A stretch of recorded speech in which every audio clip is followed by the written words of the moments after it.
Passionate ide itu lahirnya sebenarnya sih dari hobi ya, latar belakangnya itu dari hobi dan udah lama banget. Saya tuh menjalani bisnis ini sebenarnya, tapi waktu sebelumnya itu tanpa nama. Jadi jauh sebelum kenal OC juga saya memang sudah berbisnis ya.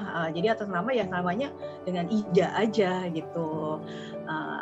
Jadi makanya nanti berhubungan banget nih erat dengan kehadiran OKOC gitu ya, dengan identitas bisnis saya. Akhirnya pada tahun 2017 itulah baru saya memberikan identitas pada usaha saya itu dengan nama Fashionate Ida, dengan tagline-nya itu The Best Woman Muslim Outfit.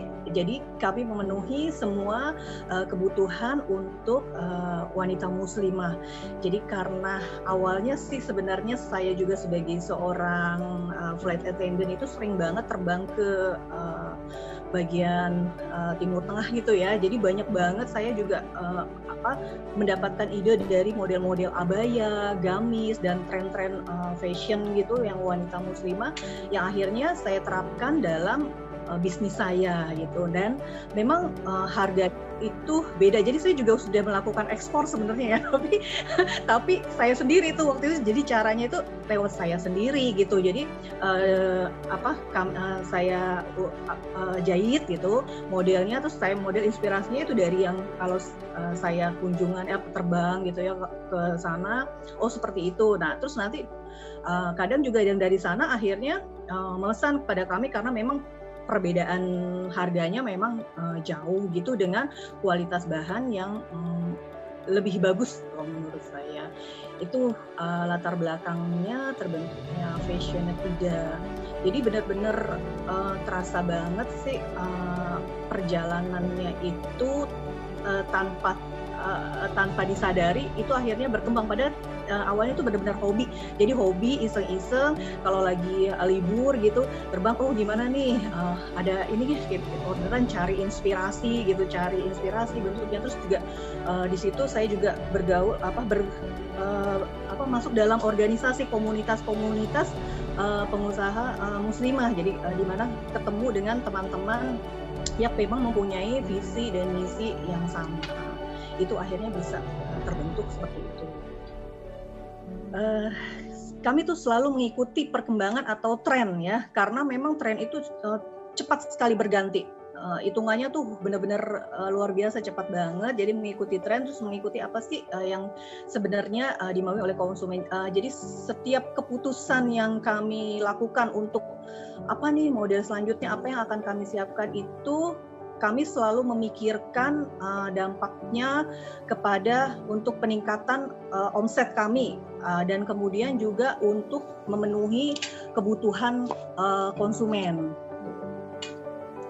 Kemudian juga untuk belajar ya, untuk selalu belajar lah sepanjang hayat apa sih, terus juga belajar juga dari kegagalan kita pada saat kita buat model seperti ini ternyata tidak diterima misalnya di masyarakat, apa tuh yang menyebabkan kayak gitu. Jadi banyak banget belajar. Terus pada saat memang kami mengalami peningkatan omset, nah dari situ juga belajar. Jadi selalu belajar dan tidak pernah menyerah dalam kegagalan. Sangat berdampak sekali karena kami sudah membuat bisnis plan pada waktu itu untuk tahun 2020, di mana banyak banget menjadwalkan untuk jadwal waktu itu bazar dan pameran, karena memang saya rencana memang untuk bazar dan pameran online, tapi ternyata itu gagal semuanya. Dan banyak juga yang udah beberapa event juga yang sudah saya daftarkan sebelumnya ya, pakai ada uang muka segala macam, akhirnya gagal. Itu waktu itu sempat kecewa banget, sempat kayaknya udah malas deh, nggak mau lanjutin lagi prestasi. Tapi akhirnya ternyata disitulah awalnya kami yaitu harus melakukan pivot bisnis ya, itu namanya.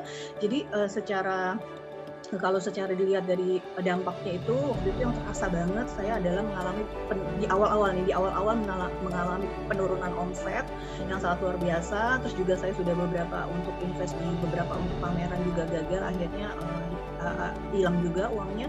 Kemudian pengurangan karyawan yang udah pasti ya.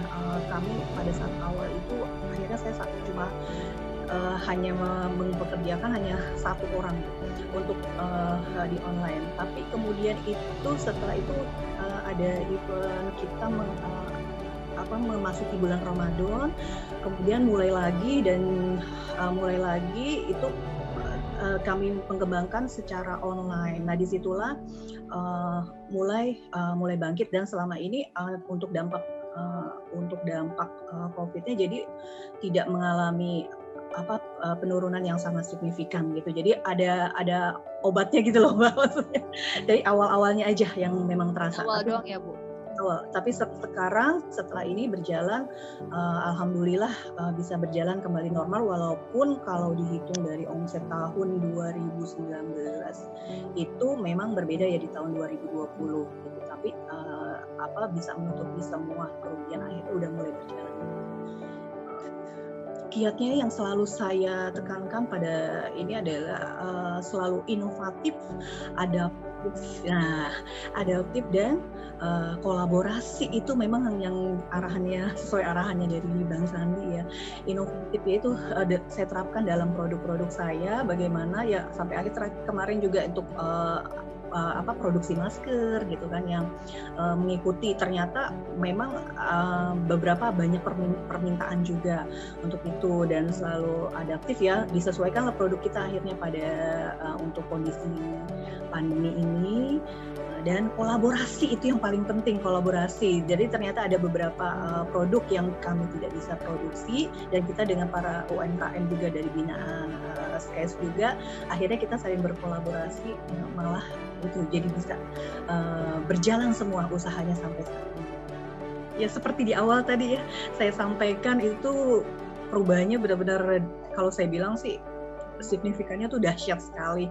Dengan bergabung di OKOC ini, yang paling terasa sekali adalah jaringan pemasaran kita itu semakin luas. Yang tadinya hanya kalau saya di lingkungan kerjaan saya yang sebelumnya, akhirnya sampai ya berkembang sekarang udah benar-benar dari Sabang sampai Merauke. Jadi kami juga mempunyai permintaan yang sampai ke daerah-daerah.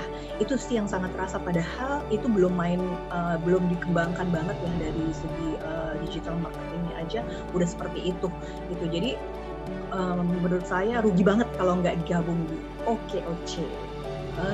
Kebetulan COVID ya sejak dari 2019 itu, karena saya memang sudah sejak memutuskan untuk berhijab, jadi memang saya terbangnya untuk ke Middle East aja. Ke Middle East, kebetulan Middle East itu ditutup. 2019 coba kemarin sampai sekarang, karena kan yang menerbangan cuma Saudi Arabia aja ya, untuk Garuda Indonesia sampai saat ini belum diizinkan untuk terbang. Jadi saya ya sudah terbang. Jalani bisnis dulu aja ya Bu.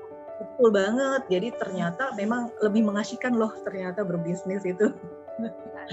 Bisa lihat ya untuk model-modelnya yang terbaru ditemukan kami di Instagram @fashionate_ida. Tapi memang tidak semua modelnya sempat di-upload di situ, karena memang banyak juga yang request tuh atas kita kirim berdasarkan request customer gitu. Jadi belum sempat, nggak di situ, nggak semuanya ada di situ. Jadi beberapa bisa dilihat di situ. Silahkan di Instagram kami di fashionate_ida. Di marketplace itu di Shopee sih ada juga, cuma memang saya belum bisa memenuhi permintaan kalau untuk lebih luas. Jadi kebanyakan memang itu dari kenalan yang memang mengenal produk kami. Karena memang nggak pasaran ya, maksudnya produknya itu nggak dalam jumlah yang langsung sekaligus banyak. Jadi benar-benar itu rata-rata cuma 1-2 gitu, terus itu modelnya beda gitu, nggak bisa. Dan salah satu juga alasan saya tidak memberikan semua di foto di Instagram itu, karena beberapa kali juga sebelum kami sudah upload itu ternyata produknya bisa ada yang ciplak juga ya, jadinya samaan. Jadi banyak kan mereka yang request itu nggak mau sama gitu, jadi maunya yang custom gitu, nggak mau sama. Buat dirinya sendiri aja, jadinya unik. Jadi kalau yang untuk di marketplace memang itu terbatas banget ya. Gak ada trik khusus ya. Cuma yang pasti selama ini kami itu memberikan tuh seperti para UMKM itu adalah seperti satu kesatuan, seperti saudara.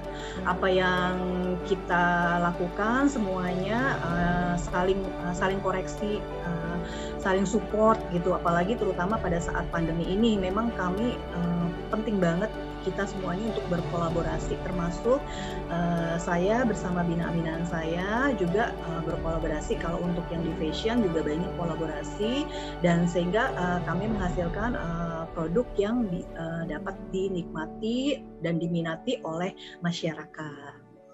Ya, kolaborasi semuanya, dan saya juga mengangkat produk-produk UMKM di samping produk saya sendiri, juga produk-produk binaan saya.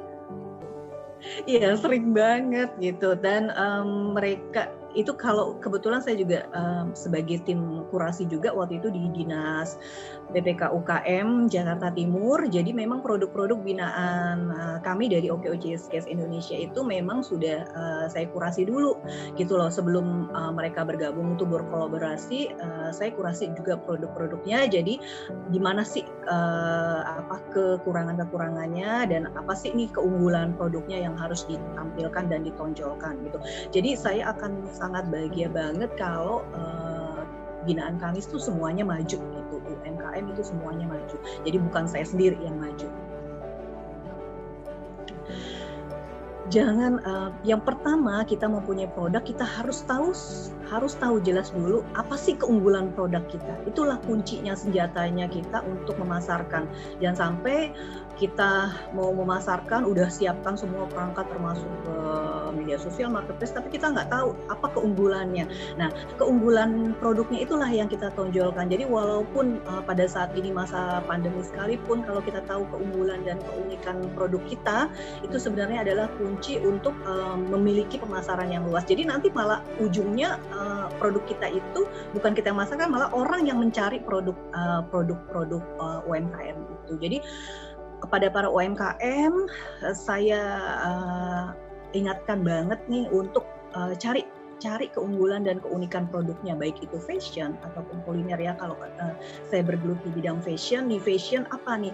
Walaupun kita mengikuti tren fashion, tapi tetap kita mempunyai kan unik produknya. Seperti misalnya saya di Fashionette, saya hanya produk muslimah, the best woman outfit, the best Muslim woman outfit gitu. Jadi kalau misalnya yang produknya untuk keunggulannya dia di bidang keunikan di ondel-ondel Betawi misalnya, dari untuk melestarikan brand, nah itu yang ditonjolkan gitu. Jadi masing-masing punya keunikan yang harus ditonjolkan. Itulah nanti yang akan dicari.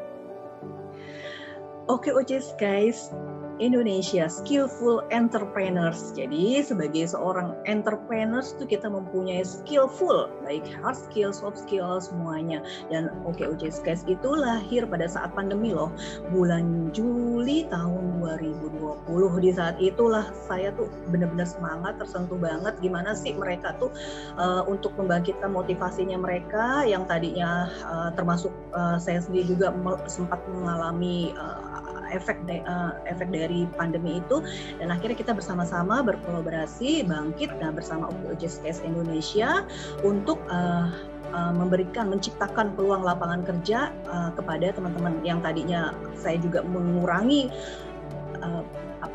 lapangan kerja juga. Akhirnya dengan kita berkolaborasi, usaha kami masing-masing menjadi maju dan juga membuka kembali lapangan kerja. Itu yang sudah dilakukan oleh OKOCS Indonesia tahun 2020, dan juga kami juga membekali para anggota kami dengan sertifikasi dari BNSP, Badan Nasional Sertifikasi Profesi, yang OKOCS Indonesia berikan secara gratis kepada anggotanya yang memenuhi persyaratan. Dan alhamdulillah kami telah memberikan kemarin 2 gelombang kepada para anggota kami untuk sertifikat BNSP skema pengelola UMKM, dengan harapan anggota kami di OKOCS Indonesia ini dapat bersaing di dunia nasional maupun internasional. Oke. Kepada para UMKM, ayo bangkit, kita maju bersama. Saatnya ini adalah saat kita berkolaborasi bersama. Jangan lupa gabung di OKOC Indonesia yang mempunyai 200 penggerak lebih. Di situ bisa milih mana penggerak yang dipilih. Di situ kita bisa sama-sama berkolaborasi, bisa sama-sama menciptakan peluang lapangan kerja. Bangkit kita sambut 2021 dengan gemilang bersama OKOC.